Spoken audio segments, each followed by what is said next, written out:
Put a finger down, sibling edition. Put a finger down if you have a brother. Put a finger down if you have a sister. Put a finger down if you have more than 2 siblings. Put a finger down if you share a room with your sibling. Put a finger down if you have an older sibling. Put a finger down if you have a younger sibling. Put a finger down if you're a twin or if you have twin siblings. Put a finger down if you fight a lot with your sibling.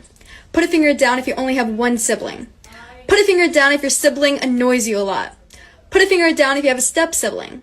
Put a finger down if you have a half sibling. Put a finger down if you have more than 4 siblings. I have 15 Put a finger down siblings. if you are the oldest sibling. And put a finger down if you are the youngest sibling.